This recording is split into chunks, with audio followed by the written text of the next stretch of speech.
Olá, começa agora mais um Diálogos aqui na TV Unesp. Hoje nós continuamos a nossa conversa sobre transfeminismo. Nosso convidado é Tami Ayoshi, professor visitante estrangeiro do Instituto de Psicologia da Universidade de São Paulo e também um dos convidados do evento da Unesp aqui em Bauru, Mulheres com T maiúsculo. Tami, é um prazer recebê-lo em nosso programa. Prazer é meu. Tami, considerado um ativista atuante do transfeminismo, como que você vê essa questão desse tema, se ele ainda é um tabu dentro da nossa sociedade? De certa forma, sim. De certa forma, sim, ainda pode ser um tabu, mas vamos dizer que é um tabu dentro de movimentos de divisão internos ao feminismo. Ou seja, o feminismo não é um movimento unificado. Tem vários ramos, várias orientações e acho que transfeminismo é, vamos dizer, a terceira geração do feminismo, porque podemos dizer que tem três gerações do feminismo. A primeira geração no início do século XX, a segunda nos anos 70 e a terceira mais nos anos 90, que pretende definir um feminismo que não esteja vinculado ao sujeito feminino, ou a um sujeito biologicamente, ontologicamente definido como sujeito feminino. Ou seja, então, nesse sentido, acho que transfeminismo continua sendo um certo tabu por parte de feministas essencialistas que querem vincular essas questões de liberação feminista só ao fato de ser biologicamente uma mulher, mas acho também que o futuro do feminismo, sendo o feminismo um movimento que tem que levar em conta o fato de que tem opressões de gênero. E essas opressões de gênero não querem dizer só opressões de mulheres por homens, mas opressões pelo fato mesmo de termos duas categorias de gênero. A dualidade, a dualização aqui que é opressiva também. E transfeminismo é uma forma de, acho, ver que de denunciar essa opressão da binariedade, que ou seja, também o transfeminismo pode se aproximar de um feminismo mais queer, mais desconstrutivo das categorias de gênero. E nesse sentido, eventos acadêmicos como o Mulheres com T maiúsculo vêm ajudando nessa discussão, nessa desconstrução. Lógico, claro que sim, vem ajudando e vem também permitindo uma maior visibilidade. Eu vou falar da minha experiência mais cultural, vamos dizer. Eu sou docente na França e na França as questões trans não têm muita visibilidade na universidade.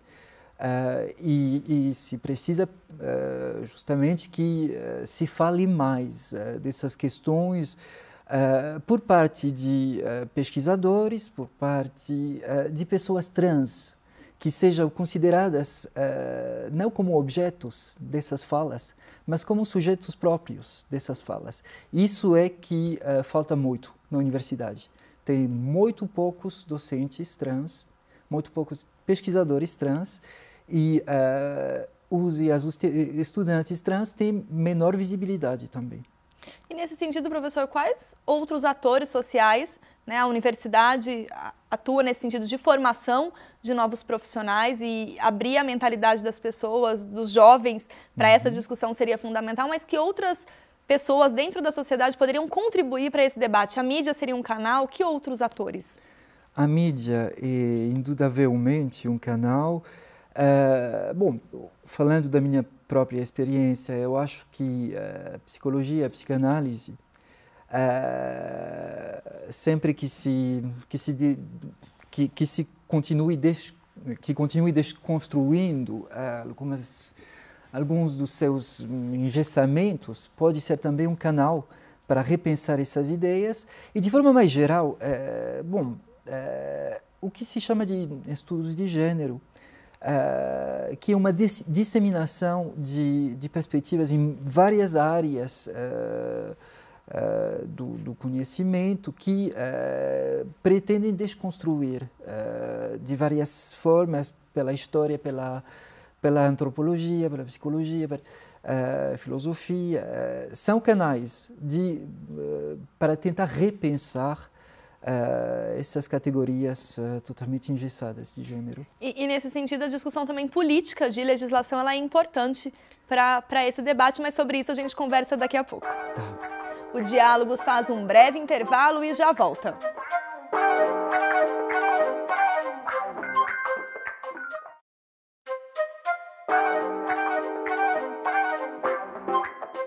Estamos de volta com os Diálogos e hoje nós continuamos a nossa conversa sobre transfeminismo e sexualidade. Nosso convidado é Tamiya Yoshi, professor visitante do Instituto de Psicologia da USP em São Paulo.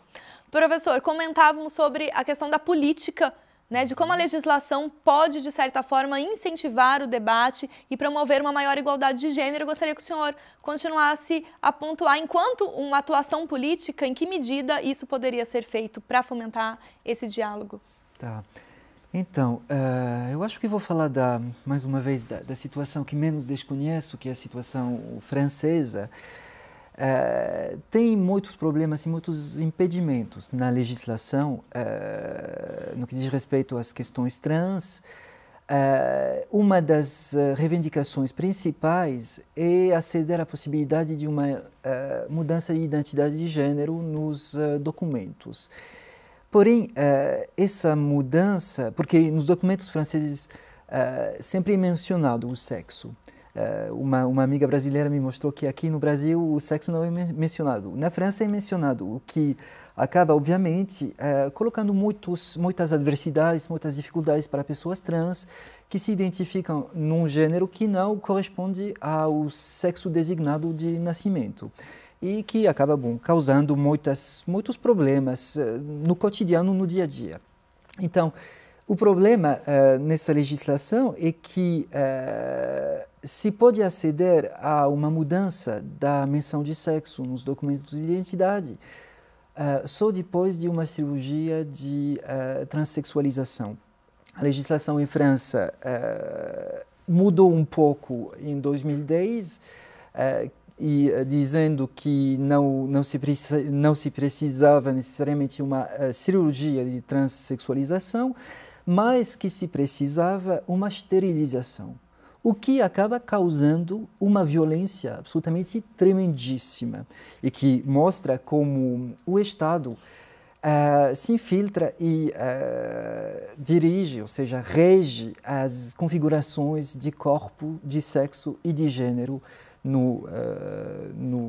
nas legislações. Então, isso seria um campo onde teríamos que repensar muitas coisas. Tem países que fizeram muitos avanços nesse campo. Por exemplo, na Argentina, a lei da identidade de gênero, que implica que uma pessoa possa escolher a sua identificação de gênero e mudar muito facilmente, sem tantos trâmites e sem um laudo e uma avaliação psiquiátrica, médica, nem jurídica disso. Tem outros países que, na Índia, acaba de se votar uma lei sobre um terceiro gênero, na Alemanha também, na Austrália também.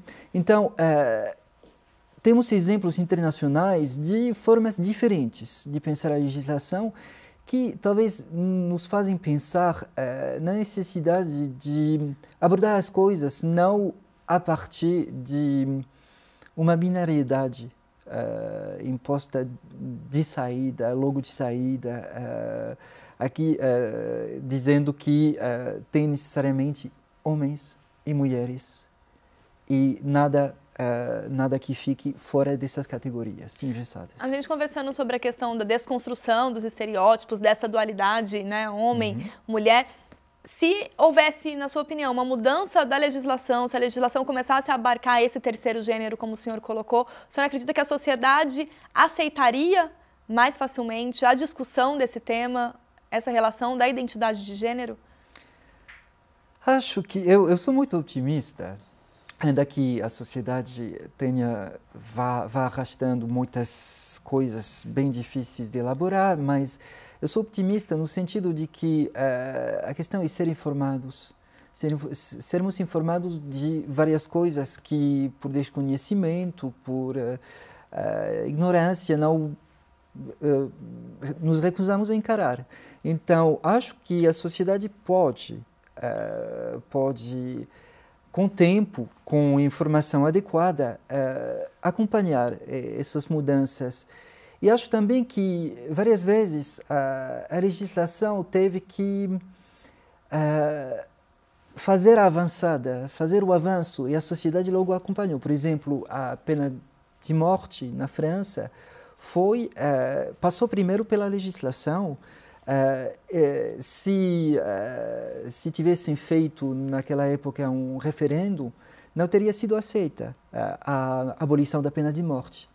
Porém, hoje em dia, a maioria dos franceses e das francesas estão contra a pena de morte, obviamente. Então, a sociedade ficou acompanhando uma mudança que passou pela legislação primeiro. E garantir a legitimidade, o espaço, como a gente havia falado, em relação às associações, à própria mídia, para os movimentos como o do transfeminismo, contribuiria nesse sentido? Absolutamente, contribuiria. E eu estou pensando também num outro exemplo. O ano passado, na França, se votou a lei do casamento igualitário. Essa lei teve que passar pela legislação, obviamente, e fazia parte do programa do governo, e vários movimentos da sociedade, movimentos muito conservadores, se oporam publicamente a essa lei. Foram feitas muitas manifestações. Bom, e acho que essas oposições, ainda que não sejam legítimas, a meu ver, são movimentos defensivos que acabam sendo elaborados quando tem uma representação simbólica que passa pela lei, que passa pela legislação. Ou seja, que o que faz a legislação é uma forma de reconhecimento simbólico, é uma forma de impor uma visibilidade de questões que antes eram consideradas como privadas, mas um dos lemas do feminismo era dizer que o privado é político, que as coisas consideradas as mais privadas fazem parte de dispositivos políticos. Então, esse privado, para virar visível, é importante que passe pela legislação. Então, acho que a sociedade precisa também de reconhecimento simbólico legislativo para ir elaborando questões e para ir se preparando para essas elaborações de questões. E os sujeitos que estão nessa situação de serem estereotipados, marginalizados, a relação da psicologia, da psicanálise com esses sujeitos, ela é fundamental, mas sobre isso a gente conversa daqui a pouco. Tá. O Diálogos faz mais uma pausa e volta já.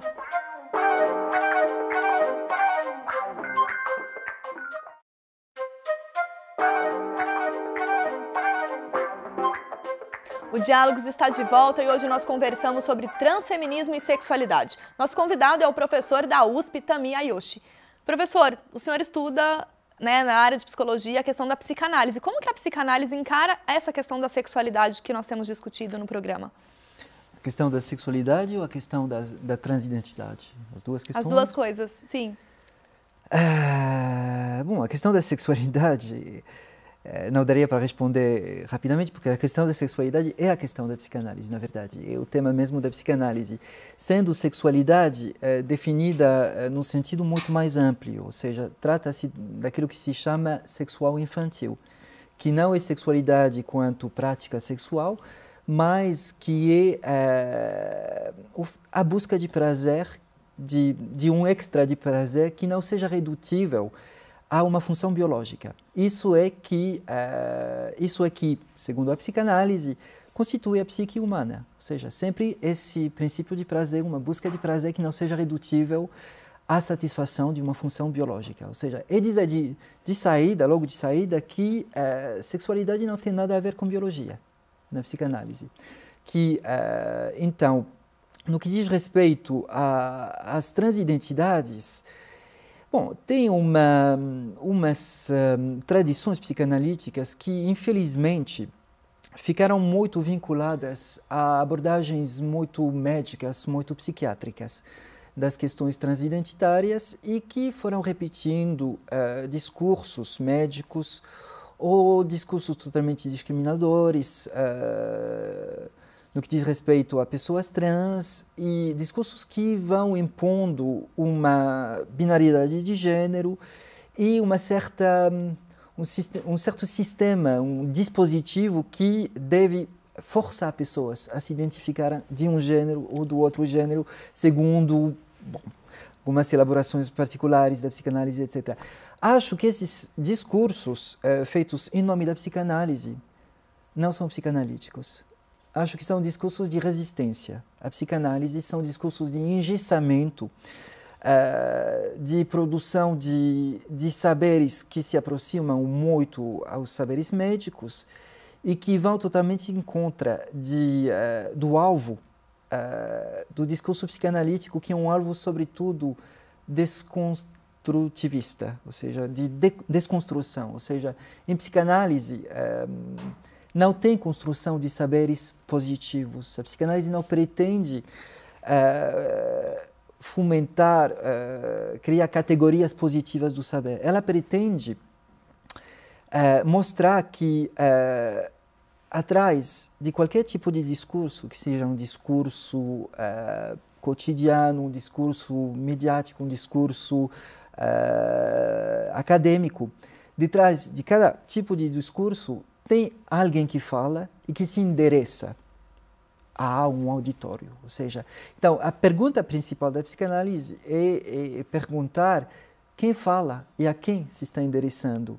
E, nesse sentido, o próprio discurso da psicanálise não está isentado dessa pergunta.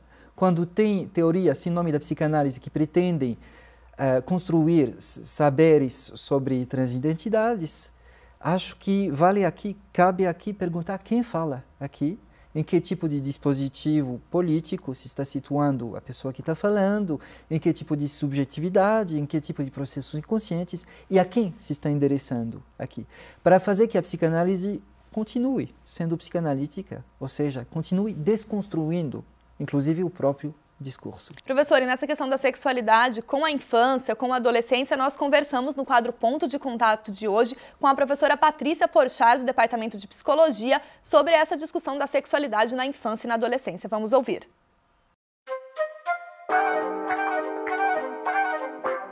Acho que tem uma preocupação hoje muito grande no meio psicanalítico, principalmente, que é de tentar reinventar, de certa forma, né, alguns pontos da psicanálise para dar conta do que a gente vem assistindo em termos de mudanças sociais, né, como, por exemplo, a adoção de crianças por casais homoparentais ou pessoas que estão se auto-intitulando transexuais, né, ou mesmo o próprio casamento gay, né, que a gente viu recentemente na mídia, né.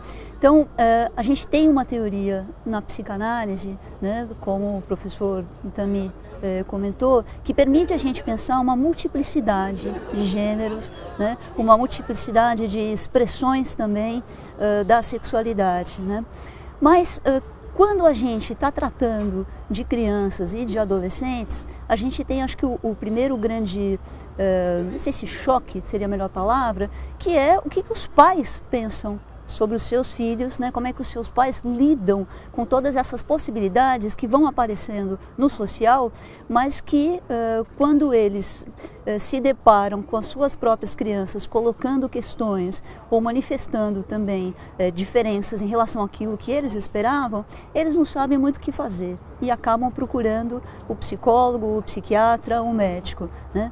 Então a gente tem que tomar bastante cuidado porque enfim, existe, obviamente, né, uma expectativa desses pais, né, mas que não pode engessar as possibilidades dessa criança.